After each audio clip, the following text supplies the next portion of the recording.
Ghost in Berlin. Chapter 2. The Songbird. Berlin, 1942. Clara Weiss kept her smile soft and inviting as the Wehrmacht officer at the front table slipped a folded note into her tip jar. She sang the last verse of Lili Marleen with her usual measured warmth, the kind that lulled soldiers into loosening their tongues and spending their rations on schnapps. The officer winked. Clara forced herself to blush. Inside, her stomach churned. When the applause died down, she drifted behind the velvet curtain and into the cramped backstage dressing room. The note was already in her hand, unfolded beneath the dim yellow light of a single bare bulb. "He's here. Café Friedrichstrasse. Leave the message." Her pulse quickened. Elias Richter, her so-called contact, though she barely knew him. The British agent, with perfect German and colder eyes than a Gestapo interrogator. She had passed him a warning tonight. "You're compromised." She didn't know by whom, or how deep the betrayal ran, only that someone had leaked his name. And in Berlin, a whisper was enough to kill. She slipped the note into the small burn barrel by her mirror and lit a match. The paper curled and blackened, smoke drifting toward the ceiling. Another loose end gone. Clara. She looked up. Anton Kramer leaned against the doorframe, his round face split by a grin that never reached his eyes. Tonight he wore a brown fur coat over a well-tailored suit, and his thick fingers glittered with gold rings. The black market kingpin always moved like a man who owned the ground he walked on. "Anton," she said smoothly, "enjoying the show?" "You know I always do." He stepped inside, closing the door behind him. His cologne was strong, cloying, and his smile sharpened. "But there are whispers tonight. The Gestapo's out in force. Roadblocks, raids. They're hunting someone important." Clara feigned ignorance. "A spy?" Anton shrugged. "A ghost. Maybe British, maybe Russian. Hard to tell these days." He studied her reflection in the mirror. "Be careful, sweetheart. A pretty little bird like you could get her wings clipped if she sings the wrong song." "I always sing the right song," she murmured, adjusting her lipstick. He then dropped something on her vanity, a matchbox, identical to the one she'd planted for Elias. Her blood froze. Anton tapped the box. "Interesting little message, this. Lisbon. Makes me wonder, who's running from Berlin, and who's chasing them?" Clara forced a smile. "I wouldn't know." "Of course not," he said lightly, but his eyes glittered with suspicion. "Still, you might want to stay out of trouble. The Gestapo are jumpy tonight, and when they're jumpy, men like me make a lot of money." He left without another word. Clara, her hands trembling slightly. Anton Kramer was dangerous, but not because of his guns or his army of smugglers. He was dangerous because he knew everything that moved through this city: money, weapons, secrets. If he'd seen the Lisbon message, he'd know it wasn't meant for him. And Anton had a way of selling secrets to the highest bidder. She pulled her coat tight and slipped out a back exit into the freezing night, her heels clicking softly on the cobblestones. The blackout curtains over the street lamps made the city feel like a labyrinth of shadows. Somewhere in this maze, Elias Richter was running for his life. And if he fell, their entire network would burn. Elias moved like a shadow through an alley 2 streets over, every muscle taut. The Gestapo searchlights swept the sky, their beams cutting through the mist like blades. Somewhere, a truck engine rumbled, men's voices shouting orders. He ducked into a doorway, listening. Clara's note had saved his life, but barely. Whoever had burned his cover wasn't a fool. They had access to British intelligence. That narrowed the list of suspects and made him question every order he'd received from London. He lit another cigarette, using the ember's glow to study the matchbox again. Lisbon. The word felt like both a lifeline and a death sentence. He had contacts there, smugglers who could get him out of Berlin, but Lisbon was also a nest of spies. If someone wanted him dead, that was the perfect place to do it quietly.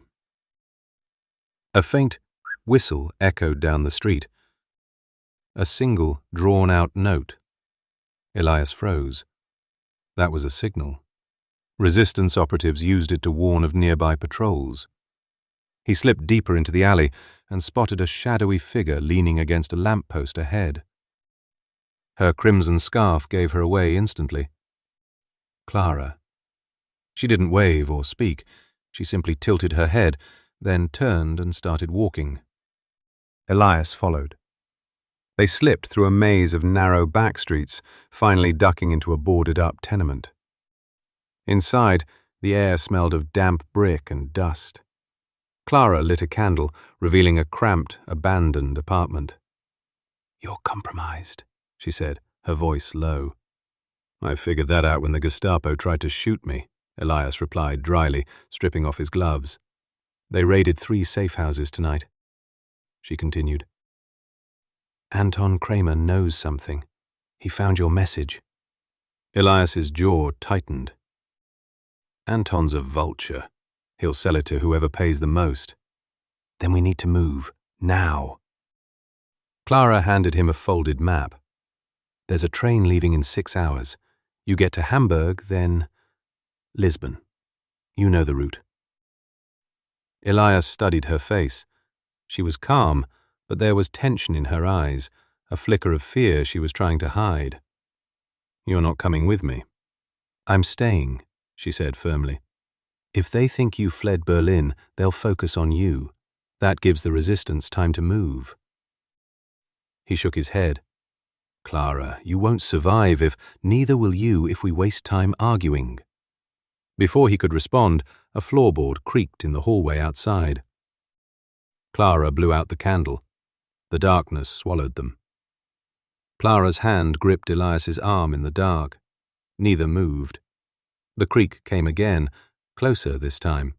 A faint metallic click followed. Safety off. Gestapo. Elias slid his Walther free, his finger brushing the trigger. Clara crouched low, gliding soundlessly toward a boarded window. Outside, faint torchlight flickered against the brick wall. Boots scuffed softly on the landing outside the apartment door. A voice barked in German. "Aufmachen! Gestapo!" Open up. Elias didn't hesitate. He grabbed Clara by the wrist and yanked her behind the door, pressing her flat against the wall. The lock rattled. A shoulder slammed against the wood, once, twice. Then the door burst inward with a splintering crack. 2 black-coated agents stormed in, weapons raised. Elias fired twice, quick and precise. One man crumpled instantly. The other spun and fell, clutching his chest. Clara darted forward, scooping up the agent's MP-40 submachine gun. "More are coming," she whispered. As if on cue, a grenade clattered into the hallway. Elias dove for cover, grabbing Clara and shoving her behind the crumbling stove. The explosion shook the building, filling the apartment with dust and smoke. Boots thundered on the stairs. Voices shouted orders. A spotlight beam cut through the shattered doorway, sweeping the room. "Out the window," Elias hissed. Clara kicked at the boarded planks, splintering them with sharp, panicked blows. Elias covered her, his pistol spitting fire into the hallway. A Gestapo man fell, screaming. Clara smashed the last plank free and wriggled through the narrow frame, tumbling onto a rusted fire escape. Elias followed, firing a final shot before vaulting out after her. Bullets smashed into the window frame, splintering wood inches from his head. They scrambled down the fire escape, boots clanging against frozen iron rungs. A searchlight beam swept across the alley below. "They're flanking us," Clara gasped. "Keep moving," Elias barked. The alley exploded with gunfire as they jumped the last few feet to the ground, rolling behind an overturned cart. Elias swapped magazines, popped up, and fired at the shadows behind the light. A Gestapo officer cried out, dropping his flashlight. The beam spun wildly before plunging into darkness. "Go!" Elias grabbed Clara's hand, pulling her toward the far end of the alley. A black staff car skidded to a stop, blocking their escape. Its doors burst open. Anton Kramer stepped out, wrapped in his fur coat, a pistol in hand. "Well, well," he drawled over the chaos. "Looks like I found our little ghost." "Move, Anton," Elias snarled, raising his Walther. Anton smirked. "You wouldn't shoot me. Not yet." He was right. Anton's network was too valuable, and Elias needed him alive. But Anton had no such qualms. He gestured, and two of his men flanked the alley entrance. The Gestapo's boots thundered closer from the other side. Elias and Clara were trapped. "Drop the gun, Hauptmann," Anton said smoothly. "We can talk. Make a deal." Clara's eyes darted to Elias. She knew as well as he did, there was no deal. Not tonight. Elias fired. The shot clipped Anton's fur collar, missing his throat by inches. The kingpin stumbled back with a curse, and Clara hurled the stolen MP-40's last grenade at the car. It detonated with a deafening roar, flipping the vehicle onto its side and filling the alley with smoke and fire. Elias grabbed Clara and sprinted toward the inferno, using the flames as cover. Bullets ripped through the air, but the confusion bought them seconds.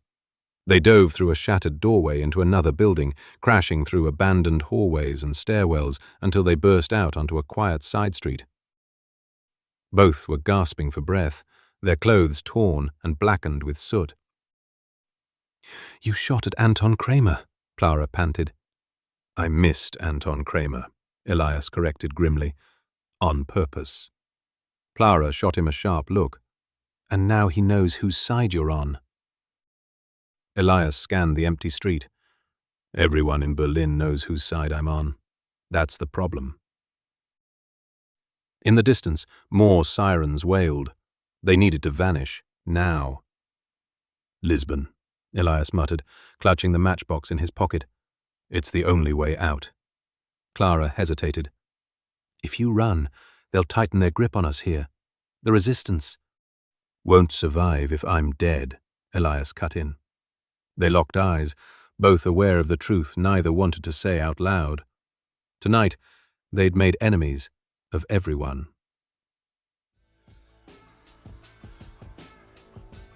Thanks for listening to The Ghost in Berlin. If you're enjoying the story so far and would like to read the full ebook, you can find it now, available in PDF and EPUB, via the link in the show notes.